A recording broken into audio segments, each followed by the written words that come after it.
Okay, today we're playing a game on the Horizon Lunar Colony. We are in the Platinum SR range, and we will be playing Mercy the entire way through. And our current team composition is Reinhardt, Zarya, Soldier 76, McCree, Mercy, and Zenyatta. So, the thing that would concern me is that a pretty common strategy on Horizon is something along the lines of, we're gonna pick a turret, and then we're gonna put a lot of shields in between you and the turret, and we're gonna hope the turret kills you. Now, we are quite bad at dealing with that comp because we have the 2 hit scan DPS. Technically, there's more hit scan DPS than 2, but like the 2 hit scan DPS. While Soldier's good at breaking barriers, McCree is not, and that's basically all we have is Soldier for breaking barriers. So, if they've got a Reinhardt and Orisa and a turret behind it, that's gonna be a problem for us, because we also can't really, like, rush in on the point and try to dive them, because we have 2 long-range DPS. So, it could end up being an issue. But anyway, let's start the game. So we're gonna go around the right-hand side. I do not typically recommend coming around this way, because if you go the right-hand side on Horizon, and I know you can't really control this, depends on what your team's gonna do, but I don't really recommend it if you can avoid it, because going this way around, there's kind of the staircase over there and the landing. Whether you go up or you go down, you have to kind of run across that open space at the enemy team, and it doesn't seem like it's overly large, but if you're trying to run in to like an Orisa and a Junkrat and a Torbjorn or what have you, and your reward is just getting closer to those heroes, it tends to not be great. If you go around the left-hand side, you can kind of just come out the doorway over there, and bam, you're right next to the point. You can, you've got more angles to attack from, because there's the 2 doorways over there. So if somebody is hiding behind the point, as they tend to, if you're over on this side, you can just walk over to the other doorway and shoot them. Whereas if you're over there, they can duck back around the corner, and there's nothing you can do to get to them except go on to the point. So it's more limited. You have to do this little death run across the landing. Over here, more angles of attack. You still have a health kit to support you in that room, and it's a shorter path to actually get to the objective when you try to push in. So, don't really recommend going the right-hand side. I usually recommend going the left-hand side. Anyway, so as we can see, our team is taking a lot of damage right now, and we're really, like, ambling around in this open space, not really going anywhere, which is only really benefiting them. So, Soldier has died in such a position that is very risky for us to try and res them. We could try and res him from inside the doorway, but they still have a Junkrat, so that's still scary, so we opt to not go for it instead. We lose Zarya right here. We res her in a pretty unideal location, because we're kind of out in the open. From where she's standing, we could stand more like here, and be shielded from the enemy team, because we are kind of standing out in the open to res this. There's like the barrier in the way, and their team isn't good at punishing someone quickly, but we could have been safer while we were doing that. So now we're all going upstairs, and this is still not ideal, because of course we're getting fucked in the doorway, and their team comp is exactly the sort of shit you see on Horizon, where it's Reinhardt, Orisa, Junkrat, Torbjorn. The saving grace with the enemy team is that they actually have Zenyatta and Ana as their supports, so they don't have a Mercy. The way you deal with this kind of composition is, because they're kind of based entirely around, like, Torbjorn and Junkrat to some degree, if they don't have a Mercy and you kill those people, they have very limited means of recovery, because they're kind of based around doing this one thing. It's like the pirate ship on Junkertown only really works because if Bastion dies, Mercy can res the Bastion, and you don't lose any momentum. Because if the pirate ship loses momentum, it's very hard to get it going a second time, because you need to actually have time to anchor Bastion to the payload, which Junkertown gives you ample time to do that. But Mercy gives it the fallback that if Bastion dies, or even if just like Orisa dies or Reinhardt dies and they can't protect the Bastion anymore, you res them, and the momentum keeps going through. Similarly, on like this kind of map, if the Torbjorn dies and they've got no Mercy, well, that's like a big part of the reason this kind of cheese works gone. So we have actually managed to pick off Junkrat, which is a great start. However, Reinhardt's being bad. Oh no. And we're gonna res him. But here's the problem. This Torbjorn has just used Molten Core. Molten Core is an extremely difficult ultimate to try and push into. It's basically 12 seconds up, you can't push into the objective right now. And we res Reinhardt twice, but he just dies an extra 2 times. We should not be in the objective anymore, because this push is fucked, basically. We should be leaving. There's no way this one works out anymore. But Molten Core is basically 12 seconds of, you don't get to push into the objective right now. So even though we killed Junkrat, and they had no way of really recovering that, because Reinhardt decided that he wanted to kill himself, there wasn't very much we could do about it. We tried our best, we resed him twice, and it just wasn't enough. It's more Reinhardt, it's more Constantine's mistake than anybody else. Constantine with a K. It's Constantine, isn't it? It's always the one I think it isn't, that it turns out. So, Riptire's coming. We get out of the way. Reinhardt actually managed to break it, so great. Didn't have to worry about it at all. In he goes. This is also a bad maneuver. It almost doesn't look like it's a bad maneuver for a second, because Zenyatta's at least using Transcendence. No, it ends right as he arrives, actually, so it's still bad. And now, nano-boosted Junkrat, not the scariest nano-boost in the world. They're starting to lose people. They don't have a Mercy. They can't recover. They killed Zenyatta. We are playing Mercy, so we can just res him. So, even though it was kind of scary, basically the inequality of them not having a Mercy and us having a Mercy made that a lot easier, because if they had a Mercy and that Mercy had Valkyrie, they would have been able to properly fend off that push by just rezzing the people again. But they couldn't do that. The best they could do was nano-boost a Junkrat, which is less than ideal.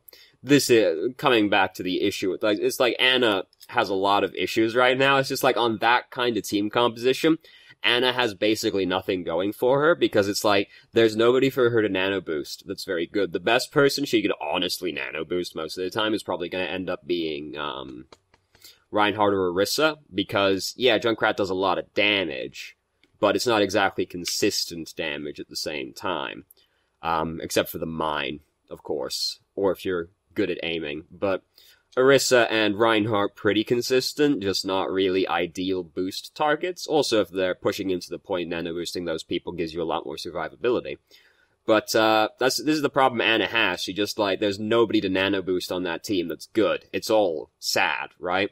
And this is part of the issue with Ana. It's like her ultimate is inconsistent. Mercy, it's just like, if Mercy was there and she had Valkyrie, that push probably doesn't work.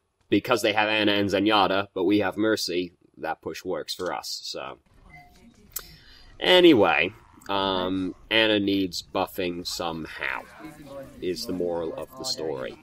Mercy getting nerfed is not going to be enough, as some people think it will be.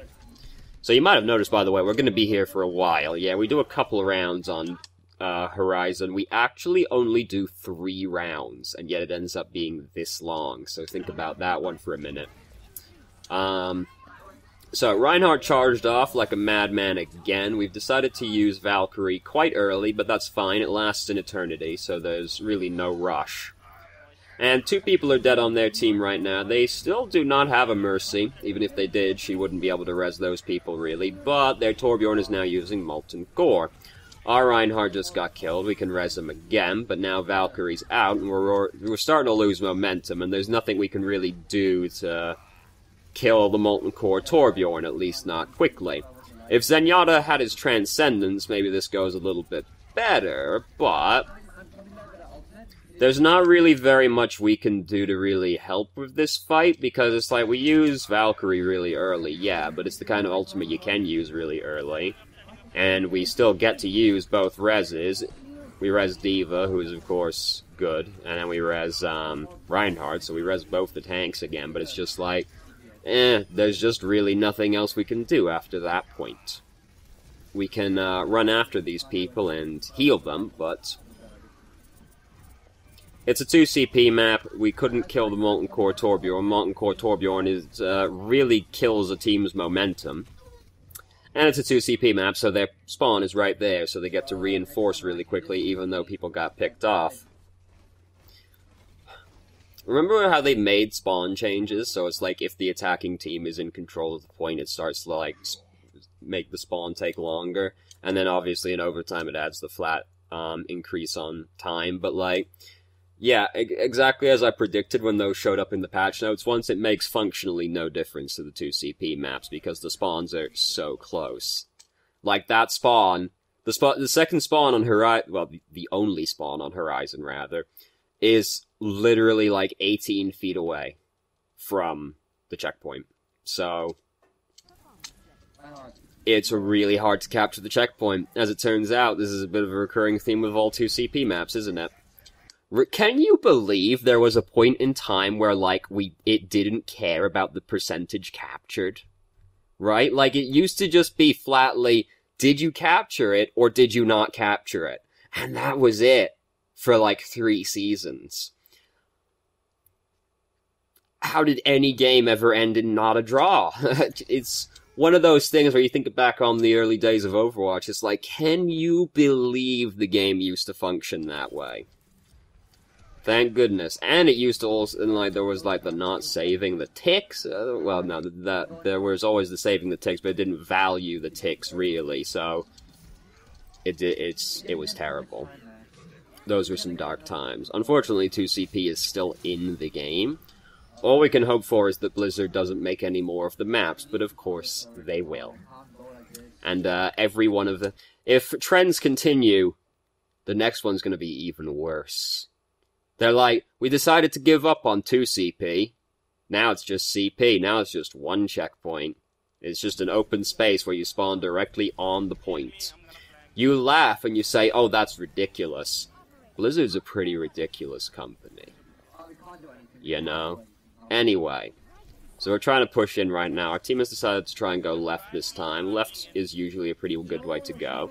If you can, I mean, our team is really good if we can get control of the high ground, but our team isn't really putting any effort into actually controlling the high ground, so. Torbjorn, once again, has Molten Core ready to go, and they've got Nano Visor now. Oh no, that's way scarier than Nano Boosted Junkrat. Zenyatta used Transcendence, but we just basically didn't get to it in time. So that's unfortunate, basically. Nano Visor is still really scary, though, so no guarantees.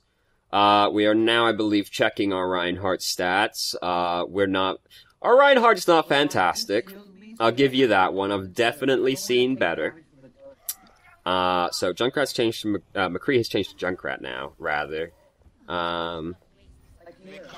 These weak palms are heavy, Junkrat primed and ready. And, you know, they've still got Torbjorn, so now we also have Pharah as well, so now our team has completely shifted, basically. We do still have the Soldier, so we just now don't have 2 tanks instead, which, I mean, isn't the end of the world, but I'll remind you that our Reinhardt is not very interested in being a tank, so we effectively just don't have a tank now. It's less than ideal.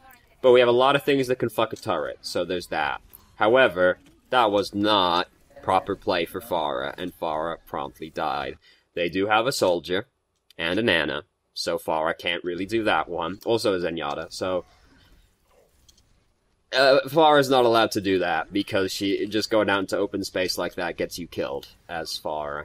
And that is indeed exactly what happened. So, there's like really not a lot we can do as Mercy in this position to help our team actually push in. Because this is the issue with Mercy. Is that she doesn't have very much direct input over the game. So if your team is just kind of stalling out and idling like this, there isn't a lot you can do to get them going, except like get Valkyrie, or if you're really if you're getting the most value out of your damage boost, you can help your team get picks, like right now. We've helped Pharah get some picks, but if your team starts stalling out, there's not really much you can do to kickstart it. So our Pharah's trying real hard right now. Torbjorn's using Molten Core again, because, yeah, it's just sad times for us, basically. We're actually almost out of time for this as well. This is like the last push we're going to get in. But, as I've spoiled, we do play...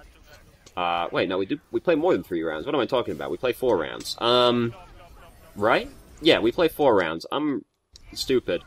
One of the rounds is just really short and didn't amount to anything, so I just kind of mentally blocked it out. So, we've almost got it, but they got back just in time. However, we've thrown a few ultimates in this problem. We are doing spending a lot of time focusing on Pharah, and we're duoed with the Pharah, so this tends to happen, but, the rest of our team are kind of behind us hovering behind us right now, like, please, Mercy, may we have some healing? And, the best they got for a really long time was, like, Soldier's Biotic Field, so... We're our main healer, so yeah, we want to be hanging out with the Pharah, because, you know, we're playing Mercy, we love to be hanging out with the Pharah. We, can't forget we're still our team's main healer, so we do still have to heal our team as well. So, anyway, we caught the point in the end with 18 seconds to spare, which isn't very much, but there is a situation in which getting, like, even having 1 second left matters, because if one team finishes in overtime, but the other team finishes with more than a minute extra, the team that finished in overtime does not get the extension, which is exactly what could have happened in this game, because, not to spoil it, they finish with more than a minute left. So, thankfully we got the 18 seconds. Otherwise, we would not get a second attacking round at all in this game. So it does matter. Like, I think there's a tendency for people to be like, oh, a couple extra seconds, what does it matter? There is a situation in which you don't get another attempt if you finish in overtime. So, anyway, doesn't usually come up because most games... Overwatch is this way, largely because of the community, where most games do not get to go to multiple rounds. So, anyway, we've not gone super cheese on this checkpoint, which, I mean, honestly, we probably should do, because we are playing on Horizon. We've got a Torbjorn. It's our duo, in fact, who's playing the Torbjorn. Torbjorn is really good at this map, but he's better if you have an Orisa, because Orisa and Torbjorn work together really well, because you just sit and pocket the Torbjorn turret, and then the Torbjorn turret can't break. Torbjorn is less efficient when even if it's just a Reinhardt, it might seem like it's similar, but, like, Reinhardt has to move around more and, like, respond to the enemy team. Orisa can kind of just sit with the turret and put shields around the turret and pocket the turret. Reinhardt has to actually go and do stuff. So, even though it kind of seems the same, Torbjorn without Orisa doesn't work quite as well. So we've lost Constantine, and we res Torbjorn, which is, I mean, fair enough, but, like, we started losing a lot of people really quickly, and we can only res one person right now, and then more people still died, and then we died.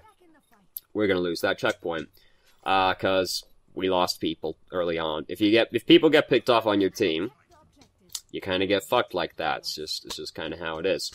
And one of them was Reinhardt, and he's our main tank, so that didn't really go very well for us. And look, this checkpoint, this next fight is not going to end very well for us. It gets quite graphic quite quickly. I'm going to warn you right now. It does not go very well. And if you emailed this video to me expecting great insights as to how we could avoid this one, Constantine had to be better, basically. Because Constantine gets fucked, doesn't countercharge, gets fucked in the corner, people get earth shattered, then they get dragon striked in the corner, and the best we can do is try and res one person, but no, it doesn't work. The only way that particular situation gets avoided is Constantine countercharges the other Reinhardt, or just blocks the Earth Shatter, because then the entire team doesn't get fucked in the staircase. There's not much anyone else can do to avoid that, except don't get hit by the Earth Shatter, which, I mean, fair enough, but also, it's your Reinhardt's job to try and stop the Earth Shatter, so... There's not a lot this is the thing with Overwatch, is, you know, it's really hard to solo carry this game, but it is very easy to solo throw a game, right? Like, you can very easily throw a game single-handedly. It's very hard to win a game single-handedly. And I watched this game, and we're playing Mercy, so our options are fairly limited. They're basically don't let people die, res people, use Valkyrie. That's how Mercy wins the game, and damage boost people, and, you know, the blah blah blah. But basically, there's not that much agency you have over the game yourself. Especially if the other team also has a Mercy, because then the two effects kind of cancel each other out, really. But both teams have to have a Mercy because the imbalance tends to fuck you up. But that's getting off. Like, in this kind of situation, like, one of the worst people on your team to be bad is your main tank. Because, fuck, he's the one that's meant to be making space for us, right? And it's like, you stay with your Reinhardt because you expect your Reinhardt to actually protect you. Because that's kind of his fucking job, right? So then, when the Reinhardt just charges off, or the Reinhardt doesn't react properly to the other Reinhardt, you get fucked. Because you're meant to be with the Reinhardt, because that's what you do. You hang out with your Reinhardt. But if the Reinhardt is then bad, you get double, ultra, mega fucked. Because what can you do, right? You were grouped up with him, then he didn't do the correct thing, and that gets the entire team punished, right? It's not like just Reinhardt gets punished for making mistakes. Reinhardt's whole team gets punished because they were grouped up with Reinhardt when he made the mistake. So anyway, we've only got a minute to attack. We at least have a minute to attack because we finished with some time to spare. It doesn't go very well. This is the round that I had blocked out mentally. The replay gets a little bit framey here, but it evens out. So Constantine's dead because he got pinned against the wall as Winston this time. Winston seems a little bit more Constantine's speed, but at the same time, you know... So Zarya's full charge. She's got that going for her, which is nice, but I feel like we probably need a little bit more than that to make this one work out. So just watch how sadly this goes. Ooh. We didn't even know, did we? We saw him. We did see him. Right there. There's a boy right next to us. You can't, and it's like we realize a little bit too late that he's there, and we're already locked into rezzing the person. I do wish that Mercy had a way to actually cancel the animation, right? And I'm not saying she necessarily even needs to get some charge refunded on this, but like, if I had my way, I would let Mercy be able to cancel her resurrect animation and get half the cooldown refunded. Or maybe none of the cooldown refunded. I think Mercy should be allowed to cancel her own animation, though, because there are situations like that where you start rezzing and then you go, oh no, and there's nothing you can do about it by that point. I do think Mercy should be able to cancel it, but we did see him as we were GAing in. That wasn't your Discord, it was the replay. We did see him as we were GAing in. So we had warning to stop ourselves from doing that one, and we should have not done it by that point, but we started doing it, realized too late, got killed. So we're doing the same thing again, basically, but now we also have a Symmetra. It does go better this time, but you can do the math on the replay and see that it doesn't quite line up. Almost, not quite, though. So, it does go better than expected, though. There's like, everything else went quite badly, but this goes okay. So they have a Widowmaker, which is, oh, we also have a Mei. So we're now a little bit more committed to the cheese than we were previously, and by a little bit I mean fully. We are also our team's only healer right now. So we have to make double, ultra, mega sure we don't die, because if we do, it's all over.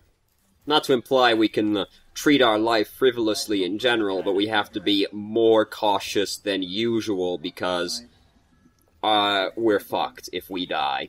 Which is usually the case with Mercy in general, but like particularly in this situation, there's like no recovery if we die. Other than our team stalls out for an extremely long time, and somehow the enemy team is really bad. So we fortunately haven't really had to interact with very much on the enemy team for a while. We don't really have any great people to damage boost on our team right now. Like, the best one is probably honestly Mei. Because Torbjorn's turret and Symmetra's turret don't get amplified, so... I mean, maybe Torbjorn's gonna hit people, but, Mei is probably the best one in a lot of situations, honestly. Her projectile's a little faster than Torbjorn's, is largely my thinking. Torbjorn players are also prone to spend a lot of time just hitting their hammer on their, turret. So we elect to use, Valkyrie to res right here, which is fair enough. We can't really do the cast time on Reinhardt right there, because he died in the middle of the point. It's the kind of situation where, even if things were a little bit more neutral than they are, you still would have to probably use Valkyrie to res him, because of the position he died in. But anyway, so we end up getting caught by the dragon, and don't get out of the dragon in time, and it leads to us dying. The dragon is very telegraphed, so basically the only thing to say about it is dodge better, which is not really helpful advice, but it's pretty slow ultimate, you know. Basically you just kind of meant to know it's coming and get out of the way. So we elect to res Torbjorn over Symmetra, which is fair enough. Symmetra's already used her ultimate, which would be the reason to res her. So we just res Torbjorn because he's got more presence, basically, than Symmetra. Also, Molten Core is a really strong ultimate, and Symmetra's ult is already down. Symmetra's, of course, back already, so... there's that. Symmetra over there, get tasing it's not your Discord, it's still the replay. So we've got the teleporter back here. Unfortunately, like, the thing is with this teleporter location is it's like, this is also why going left is better, because you can shoot down that doorway over there, right? And then, like, if you go push left, you can just, like, go around the back side of that, of the like, greenhouse, thing, basically. You can go around the back of that for free, basically. There's a giant wall in the way, and you can break the teleporter through that doorway, and there is basically nothing the enemy team can do about it, other than commit to fighting you. They can try and block it with their shields, but that's why going left is also better. If there's something behind the point, you can actually contest it, which you can't do from the other side. So, they started pushing in. Fortunately, we had Graviton, good ultimate. They even used Earth Shatter, but it wasn't a good enough Earth Shatter to actually convert into anything. Now, we have Earth Shatter, but we have to rely on Constantine to hit people with that, and I don't really believe in Constantine. The comic character a little bit more, but this one not so much. Constantine with a C, I should say. We also have Valkyrie, though, again, which is, of course, a very strong ultimate. Who knew? We also do have the benefit of having a Symmetra and a, Torbjorn. Our team comp is very snowbally. It's the kind of comp where if you start winning, you usually do keep winning, but that doesn't quite hold true in this game. So we use Valkyrie really early again. Fair enough, it lasts 20 entire seconds, so you definitely can. We res Symmetra, and we don't end up resing Torbjorn. I would res Torbjorn over Symmetra, because Symmetra, again, she's used her ultimate, so there's not really much she can do right now. Unless the enemy team is really bad and lets her just run through the enemy team microwaving people, but I wouldn't really consider that to be a consistent result. If Torbjorn gets to use Molten Core during the fight, that's a very big amount of presence right there, even without his turret. So I would res Torbjorn over Symmetra because I see Molten Core as being an out more than Symmetra, basically. Torbjorn got back because the teleporter amazingly only just got broken. But Symmetra, when she's got her ultimate down, significantly less useful, because, like, the reason to res Symmetra is so she can put her ult down, basically. Torbjorn would be more of an out in that situation. It ended up not mattering, of course. The fight didn't exactly go super well for them. We are currently not healing this person, because we don't appear to have noticed that she's actually not full health. Important.